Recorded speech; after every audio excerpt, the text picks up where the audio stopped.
Résigné, il fait signe à Polythès et, suivi d'une dizaine de marins, il s'engouffre dans la forêt. Le petit groupe entre dans le village. Il est désert. On n'entend pas un bruit. Polythès se dirige vers la maison. C'est une superbe demeure, sans doute celle d'un noble.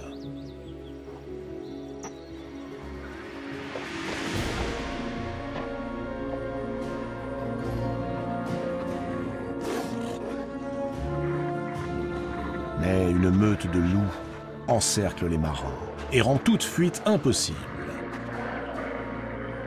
Les crocs menaçants, les muscles bandés, les loups sont prêts à bondir. C'est alors que se produit un phénomène des plus étranges.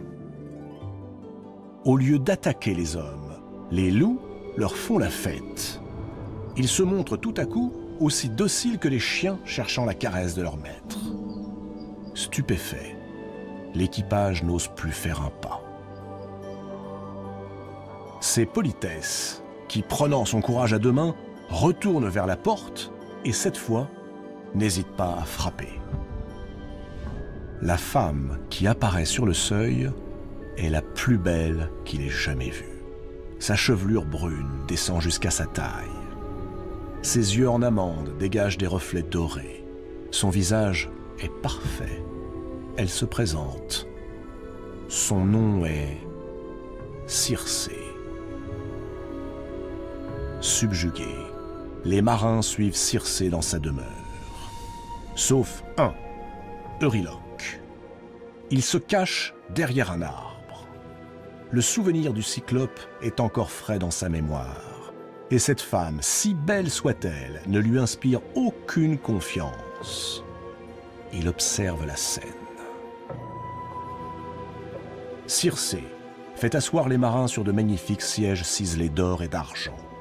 Puis, dans des coupes enchâssées de rubis et d'émeraudes, elle leur sert un vin qu'elle leur présente comme le meilleur de toute la Grèce.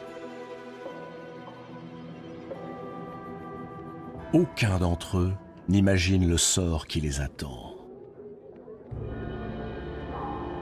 Alors qu'ils vident leur coupe, Circé prononce des mots dans une langue que nul ne comprend.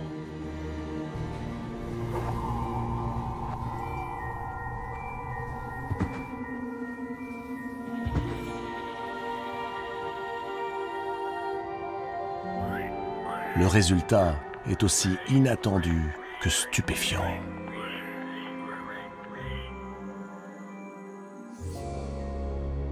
Les fiers guerriers, les marins et soldats d'Ulysse ne sont plus des hommes à présent. Ce sont des porcs, des pourceaux. Les voilà qui se tiennent à quatre pattes, remuent la queue, fouillent le sol de leurs groins.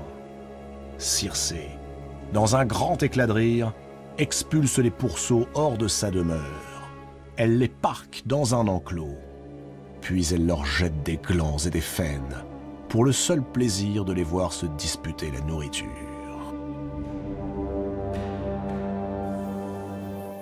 Euryloque, tapi derrière son arbre, n'a rien perdu de la scène.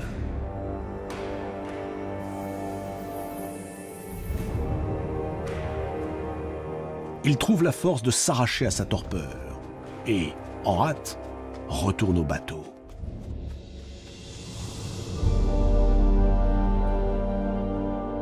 En larmes, encore plein de stupeur, il fait à Ulysse le récit des événements.